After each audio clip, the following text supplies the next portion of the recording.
If you're planning to attempt riding your first century, in this episode I'll be providing some really good tips and tricks that'll help you tick off this major cycling milestone. I know you can do it. I have faith in you. Just remember, it all starts from here. Then this will follow. And then you're probably going to want your legs to do the rest.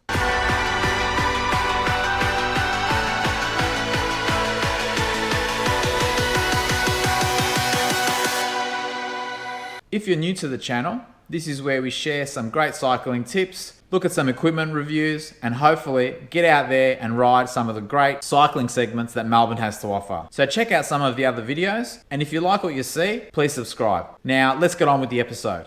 Riding the Century is a great milestone for every cyclist. So hopefully I can provide you with a few basic tips that will help you tick off this milestone without breaking your back and wanting to retire from cycling altogether, and hopefully pave the way to a lot more epic cycling adventures. I will be covering the following four main topics: pre-planning and route selection, equipment, nutrition, and finally, how to approach the ride. When you're planning the route for your first century, keep it as simple as possible.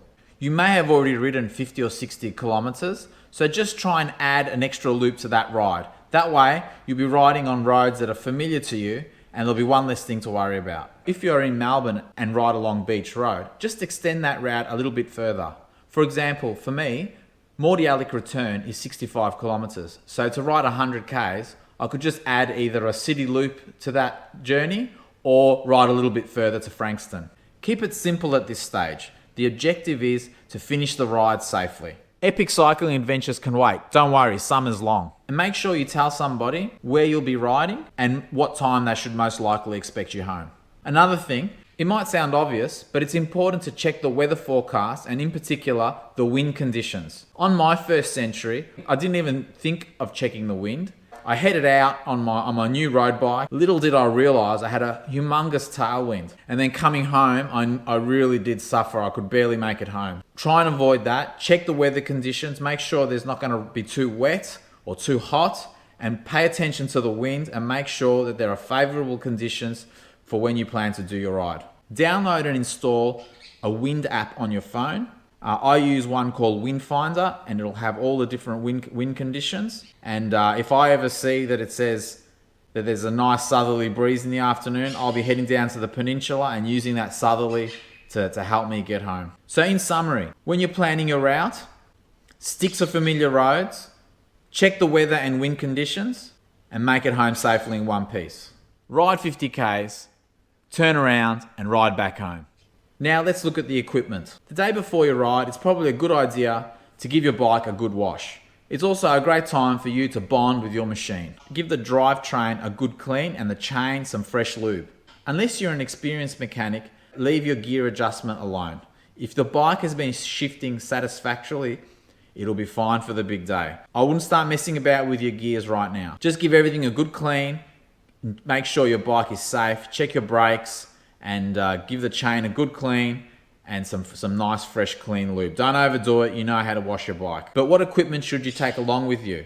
Okay, let's cover off the basic equipment that you should be taking along on your ride so that you should be covered for any circumstances. We've all seen the so-called rules of cycling. Now, pretty much everyone agrees one rule is just not worth sticking to, and that is the saddlebag. So grab yourself a saddlebag, but there's no need to overdo it and grab yourself a suitcase. Just grab yourself a nice small saddlebag. You can bend the rules, but don't break them. So this is my saddlebag, and it's as aero as hell. In that saddlebag, you'll want to pack 2 tubes, some tire levers, and a CO2 canister. Attach your saddlebag securely to your bike, and hopefully you'll never have to open it again. There are a couple of other pieces of equipment you'll want to bring along with you as well, so we'll use one of our jersey pockets to finish off our equipment. You'll include a CO2 pump with another CO2 canister, some sort of a mini tool, and just a normal boring old hand pump, just a small little pump. Now the reason I like to carry 2 pumps is I have been caught out before with the CO2 canister, so a mini pump is a great insurance in case you have an issue with your CO2 canister. Also, if I have a puncture, I use the hand pump to to pump up my old punctured tube, so then I can find where the hole is and make sure I've cleared out all the debris from my tire. So that way I make sure that the 2 tubes I have, I don't waste them on the same puncture. Now that's the basic equipment you'll want to take with you out on the road. There are a couple of other optional items you may want to consider. One of those is a spare rear mech hanger. You can easily just tuck that in the saddlebag. Now I have been caught out where I have bent my hanger pretty badly, and I had to straighten it on the side of the road, caveman style, with a big rock. Now, after I bought the replacement hanger, I just kept the old one, which is fairly straight, in my saddlebag. So if I ever get stuck, it is a sacrificial part. They are designed to break. If you ever get caught out on the road, you can very easily just put a new hanger in. Another thing you may want to consider is your mini tool. You may want to this is very small. It's only got some basic Allen keys on it. You may want to consider one of the larger items, which also includes a chain breaker. And you may also want to consider including some quick links for your chain as well. If you ever break a chain while you're out on the road, you'll be able to fix that as well. A mate of mine got caught out once with a broken chain, and we weren't able to repair it. We asked a lot of cyclists, but no one seemed to carry a chain breaker with them. So we ended up having to call in an Uber for some emergency spares. But I'll leave that up to you, but just think about some of these extra items, and if you're going to be taking them with you, you need to know how to use them, otherwise it's pretty useless. So you need to be comfortable with using a chain breaker if you need to be able to break the chain, and the quick link will just make it easier to connect it if you need to, rather than mucking around with the pins. So that'll get you home in case you break your chain. Also consider money, both paper and plastic. I also have a credit card loaded on my phone, so when I'm out riding, that's just one less thing to worry about as well. Make sure your phone, and if you're using a bike computer, are all properly charged. And now moving on to the ever controversial topic, nutrition.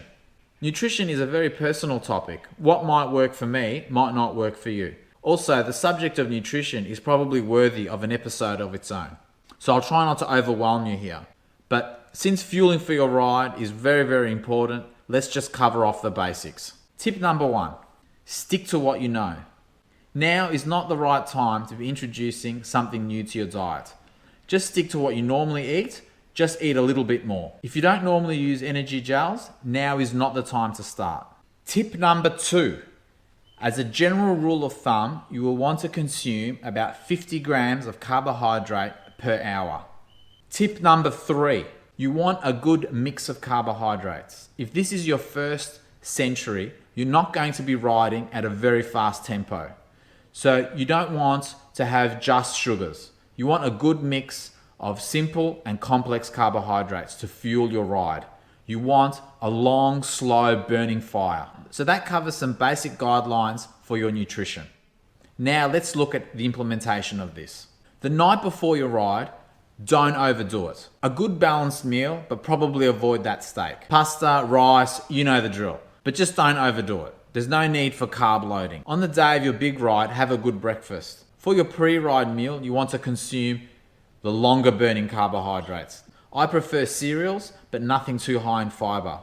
Go with some oats or some porridge and add some of your favorite food to taste.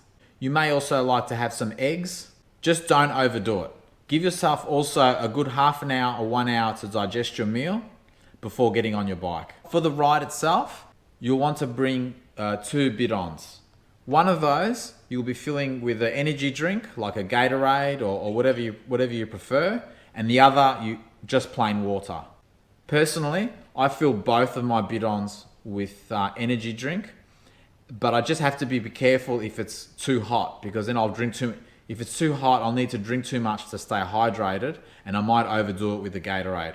You'll also want to bring along with you some sort of muesli bar or some of the energy bars they sell at the bike shops. Personally, I also find that at the supermarket they have the breakfast type of bars. They're also really good as well. Also, make sure it's not too dry and crumbly, or you can choke on it while you're eating it, or it will get destroyed in your jersey pocket. Become familiar with the nutrition information on the back. You want something that is between 30 and 50 grams of carbohydrates, with half of those coming from sugars. So if we look at the Clif Bar, 45 grams of carbohydrates and 20 grams from sugars. So that is a good mix of instant energy from the sugar and also the longer burning carbohydrates for your ride. I also make my own energy bars, and I think they're actually the best option. Stay tuned, I'll probably put an episode on how you too can make your own energy bars as well. You may also like to bring along some fruit, perhaps a banana, and personally, I love the dates. Assuming you can average 25 kilometers an hour. So that is going to be a good 4 hours of riding. So this is what I recommend you take along with you. 1 bidon with energy drink, 1 bidon of water, 2 muesli bars or energy bars or Clif bars like we talked about. Also, you may like to add some dates or some fruit as well. Assuming you're averaging 25 kilometers an hour, ride the first 2 hours drinking both bidons, both the energy drink and the water, and sipping those regularly. You'll also want to have one of your cereal bars, and probably you might want to pick on some fruit as well. And eat and drink regularly. When it comes time to eating that cereal bar, if you like, take a break, stop on the side of the road and eat that safely. Once you've hit the halfway mark, stop and have a good break. Stop somewhere where you can buy something to eat. But again, don't overdo it. Don't eat anything that is going to require too much digestion. Keep it simple. Have a coffee or a tea, maybe have a muffin or some sort of a cake. At this stage, refill your bidons if you can, one with water and one with energy drink as well, and get ready for the return leg home. Just repeat the same process for your return leg. Drink both of the drinks and you've got your last cereal bar to get you home. The important thing is to eat in small amounts and to eat regularly, and mix the carbohydrates again with simple and complex carbohydrates. So that covers the basics for nutrition. Hopefully that'll get you started. Now, the most important thing to remember is eat what you enjoy. Eat what you like. When you go out for a big bike ride, half the fun is eating. Eat what you like. Don't stick to a nutritional plan or food that you don't enjoy. Try and eat the right types of fuel, but find what works for you and what you really actually enjoy doing. On a big bike ride, sometimes thinking about what I'm going to be eating at my next stop is what carries me on for the next 50 Ks. And the final point for today, how to approach the ride. Now, there's no rocket science here. If you've ridden 50 kilometers before, you are definitely ready for tackling the century. The last 20 or 30 kilometers will be hard on you. So start off nice and easy. If you've got a power meter, keep it to well below threshold. If you're using a heart rate monitor, keep it to a low zone 2. If you have neither of those and are riding purely on feel, ride at a level that you could hold a conversation at. But don't talk to yourself. Keep your body relaxed on the ride and change the position of your hands regularly.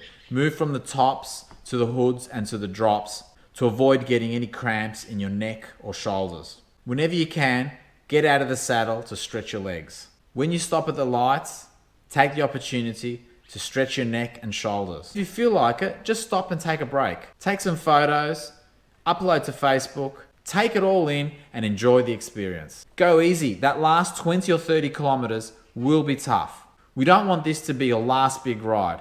We want this to be the first of many epic cycling adventures. And remember, if it didn't happen on Strava, it didn't happen. Well, I think that about covers it. Hopefully these tips will help you tick off the century and pave the way to some epic summer adventures. I hope you've enjoyed the video. Share your experiences of cracking the ton down below. And if you've enjoyed the video, hit the like button. Thumbs up if you're an epic cyclist that has cracked the ton. Thumbs down if your bike has flat tires and is covered in dust in the garage and you're too weak to get off the couch. Until next time, see ya. Come with me, let me change your